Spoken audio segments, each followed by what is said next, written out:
Que sera donc cet enfant? En effet, la main du Seigneur était avec lui. Donc Jean-Baptiste, vous le savez, c'est le petit cousin de Jésus, déjà. Hein? Élisabeth était cousine de Marie. Donc, mais qu'est-ce qu'allait être sa vie?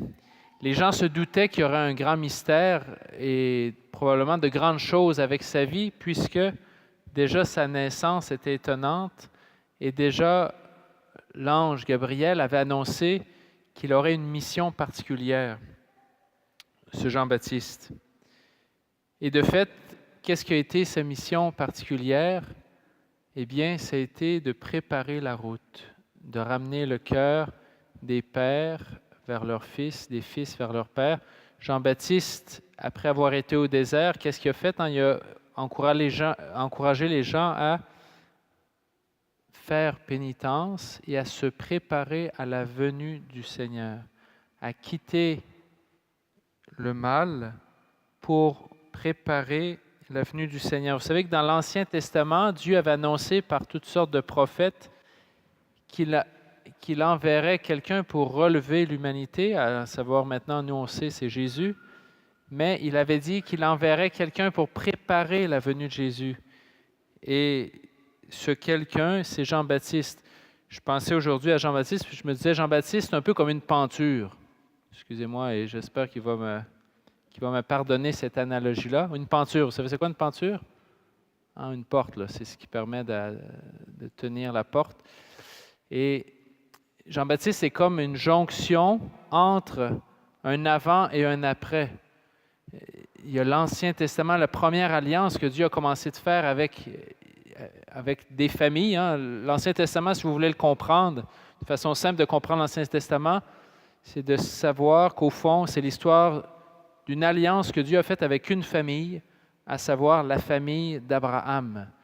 Tout l'Ancien Testament, c'est l'histoire d'Abraham, de Sarah, ensuite des fils, Isaac, les fils d'Isaac, Jacob, Ésaü, les fils de Jacob, il y en a eu 12, ça a donné les 12 tribus d'Israël. Ensuite, de tout le peuple d'Israël, tous ces fils qui ont donné des clans. Et c'est toute l'histoire, l'Ancien Testament, de toute leur aventure avec Dieu, qui a été parfois très imparfaite, qui a parfois été même mauvaise, mais qui s'est repris par toutes sortes d'alliances. Et Dieu avait dit à Abraham, à sa descendance, puis ensuite à David et à sa descendance, je vais me reprendre. L'œuvre n'est pas tout à fait réussie, mais je vais me reprendre. Je vais refaire alliance avec vous. Donc, le premier pan à quoi Jean-Baptiste réfère, c'est à toute la première et vieille génération de patriarches et de prophètes, tout ce premier plan de Dieu qui n'a pas tout à fait marché. Mais Dieu avait un deuxième plan, un plan B. Mais un plan B bien meilleur que le premier, en fait, qui est le plan avec Jésus-Christ. Et Jean-Baptiste est celui qui nous ouvre sur le Nouveau Testament, la deuxième alliance. Donc Jean-Baptiste est comme justement cette jonction entre l'ancienne alliance et la nouvelle. En même temps, celui qui sera vraiment l'artisan de la nouvelle alliance, c'est Jésus. C'est Jésus, donc Jean-Baptiste, on pourrait dire, cette jonction entre l'Ancien et le Nouveau Testament. Mais je reviens à la question, que sera cet enfant? La main du Seigneur était sur lui. Cette parole, elle est vraie pour chaque personne. Elle était vraie pour Jean-Baptiste, mais plus tard, elle était vraie pour Pierre, on pourrait dire, Saint-Pierre. Ensuite, elle était vraie pour Paul. Elle était vraie ensuite pour Barnabé. Ensuite, elle était vraie pour Priscille et Aquila. Ça, c'est un couple qui ont aidé beaucoup Paul à la transmission de l'Évangile. On saute des siècles et on pourrait dire qu'elle était vraie pour Dominique, Saint-Dominique ou Saint-François. On va sauter encore d'autres siècles, puis on va dire qu'elle était vraie pour Catherine de Sienne ou pour Ignace de Loyola, puis on saute d'autres siècles encore. Elle était vraie pour Marie de l'Incarnation qui est arrivée ici, ou pour bienheureuse Dina Bélanger, plus près de chez nous, à Sillery, qui est devenue une bienheureuse. Et cette parole aboutit à nous ce soir. Que sera donc ces enfants que vous êtes? Que serez-vous donc pour Dieu, pour le monde? La phrase que je reprends souvent, si vous êtes ce que vous devez être, vous mettrez le feu au monde entier. Toute notre vie devrait être cette quête à retrouver ce qu'on est appelé à être et à donner de bon au monde. Ce qui est vrai personnellement, j'ai envie de vous faire un mini témoignage tout court, là, mais vous savez, cette question-là m'a traversé, je l'ai plusieurs fois dit. En l'an 2000 spécialement, j'avais fait un premier essai vocationnel qui n'avait pas abouti. Je me posais encore la question, mais Seigneur, qu'est-ce que tu veux? Qu'est-ce que tu veux que je fasse? Puis finalement, dans mon chemin, j'ai rencontré justement, entre autres, la communauté de l'Emmanuel. Et là, j'ai senti qu'il y avait quelque chose qui me dépassait et qui m'interpellait. Et j'ai dit des oui qui m'ont fait peur. Entre autres, oui à une communauté qui n'était pas ici, mais que je sentais un appel pour le Québec, mais la communauté était là-bas, mais j'ai fait des oui dans la foi. J'ai traversé l'océan, j'ai été me former et finalement, le Seigneur étonnamment a suscité d'autres personnes qui ont eu à dire des oui, des familles qui ont traversé l'océan, entre autres il y a 10 ans, d'autres prêtres aussi, des laïcs, des sœurs consacrées. Et finalement, entre autres, avec tous ces petits oui, eh bien, il y a quelque chose qui a germé ici. Il y a entre autres une messe des jeunes qui a germé il y a 10 ans. Et encore une fois, on était une trentaine ici dans le cœur il y a 10 ans. Il n'y avait pas de messe des jeunes. Tout ça, c'était vide où vous êtes. Mais Dieu a choisi de bénir. Pourquoi? Parce que toutes sortes de personnes ont dit des petits oui à une œuvre qui les dépassait, et puis ça fait du bien au monde. Et puis c'est vrai qu'aujourd'hui, on entend parler, vous avez vous-même entendu parler de cette messe peut-être par d'autres personnes. C'est une messe qui rayonne un peu, il y a plein d'autres choses, d'autres réalités qui rayonnent dans le diocèse et dans l'Église, etc.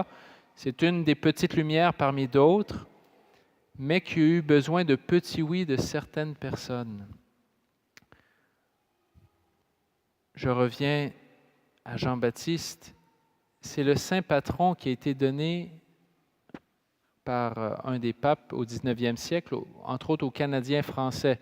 Ça a été récupéré maintenant par les fêtes nationales québécoises. Bon, peu importe, je ne ferai pas de politique, je ne m'embarque pas là-dedans ce soir, selon vos allégeances, mais quand même, Jean-Baptiste est donné comme saint patron à ce peuple. Jean-Baptiste, c'est un prophète. Jean-Baptiste, c'est quelqu'un qui pointe vers Jésus. Donc, tous ceux qui habitent ici sont appelés à accueillir ce saint patron qui veut vous aider vous-même à devenir des prophètes. Qu'est-ce que tu fais de ta vie? Est-ce que ta vie est en train de pointer Jésus d'une certaine façon? C'est une vraie question que je vous pose.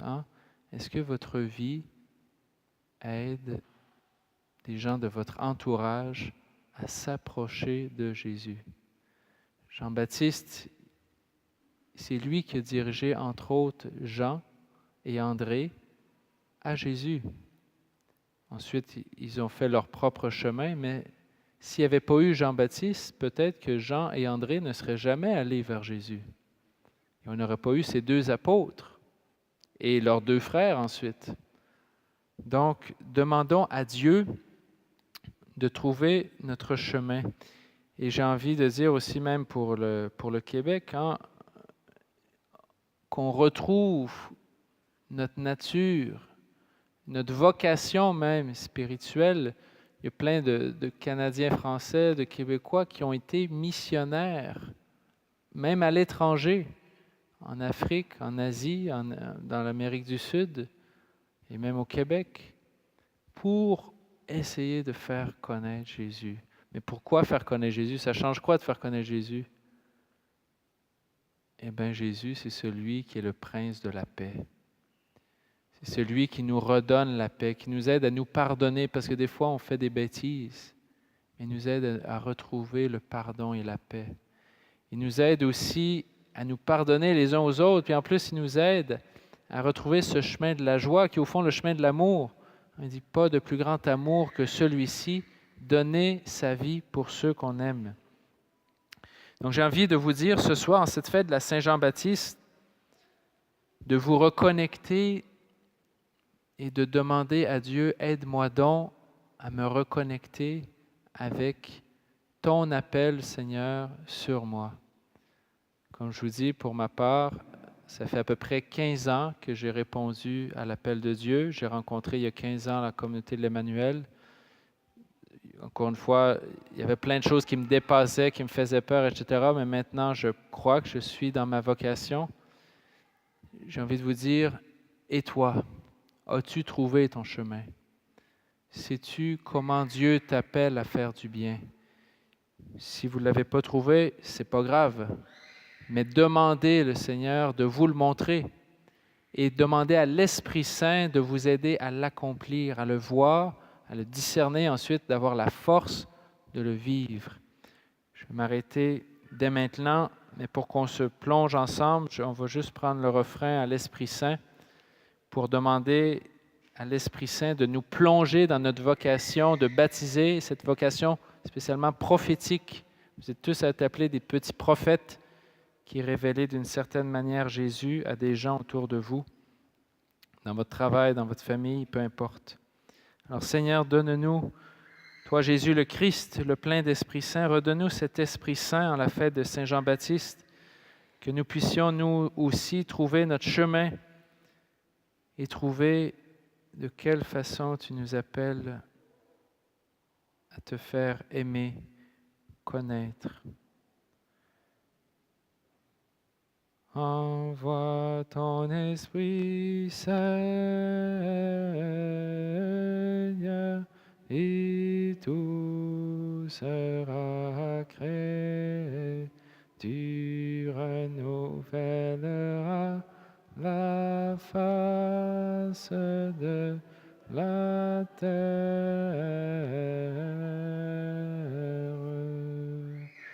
Envoie ton Esprit, Seigneur,